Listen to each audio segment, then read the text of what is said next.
Hello বন্ধুরা, tiny বারবিডলে তোমাদের সবাইকে স্বাগত জানাই। তো বন্ধুরা, রূপার মেয়েরা এখানে বসে আছে। তো চলো দেখি আজকের গল্পে কি হয়।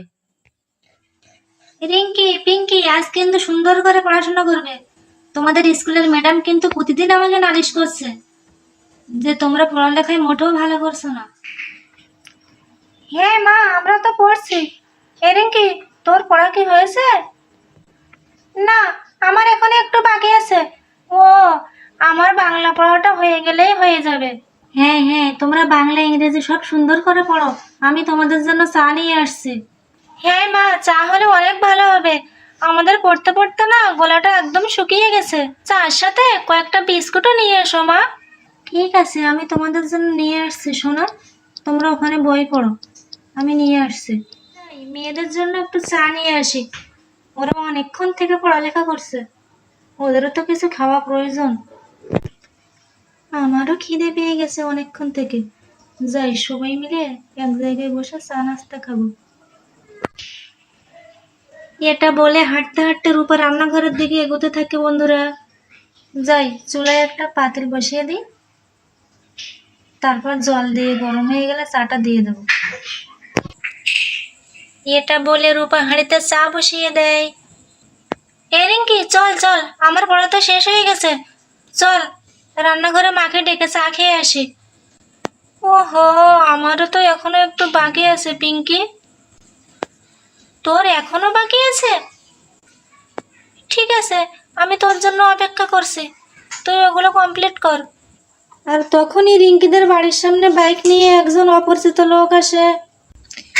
লোকটার চোখে একটা কালো চশমা পরা ছিল। এই তো, এখানে দুইটা মেয়ে বসে আছে। এদেরকে কবজা করতে পারলে আমার অনেক পয়সা হবে।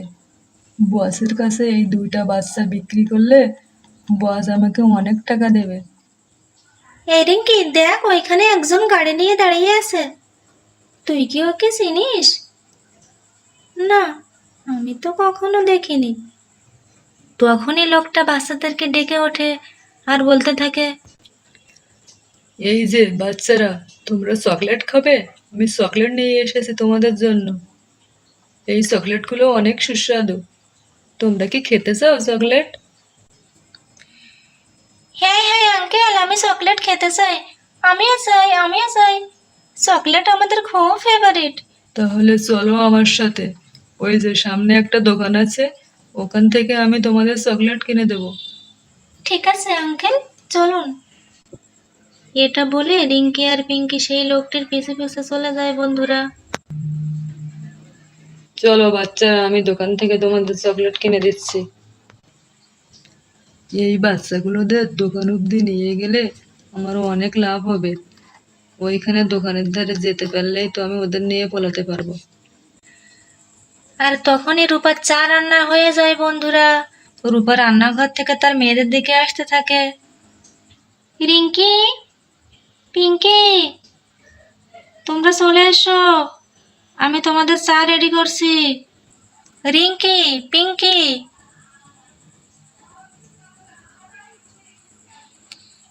এ কি, মেয়েদের ডাকছি তো কোনো উত্তর দিচ্ছে না। যাই তো গিয়ে দেখি কি করে ওরা। আবার না কোন দুষ্টুমি করে। আমি আর ওদেরকে নিয়ে পারি না বাবা।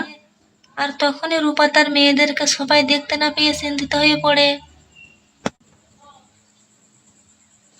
এ কি, মেয়েরা তো এখানেই ছিল, গেল কোথায় আবার?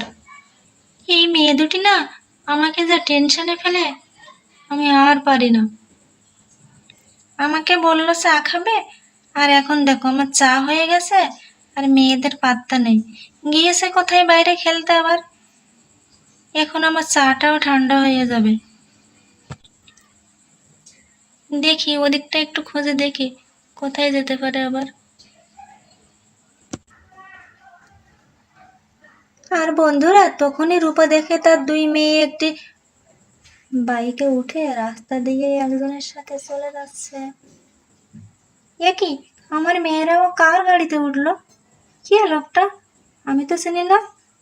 আর আমার মেয়েদেরকে নিয়ে যাচ্ছে বা কোথায় উনি? এটা বলে রূপা রিঙ্কি আর পিঙ্কিকে ডাকতে থাকে। রিঙ্কি, পিঙ্কি, কোথায় যাচ্ছ তোমরা? আরে ভাই, কে আপনি? আমার মেয়েদেরকে নিয়ে কোথায় যাচ্ছেন? এটা বলতে বলতে রূপা চিল্লাতে থাকে এবং রাস্তার দিকে দৌড়াতে থাকে। তো বন্ধুরা, আজকের ভিডিওটি এ পর্যন্ত।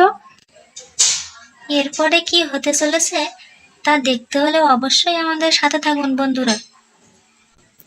আর ভিডিওটি ভালো লাগলে একটি লাইক করবেন আর আমাদের চ্যানেলটিকে সাবস্ক্রাইব করে আমাদের পাশে থাকবেন। ধন্যবাদ।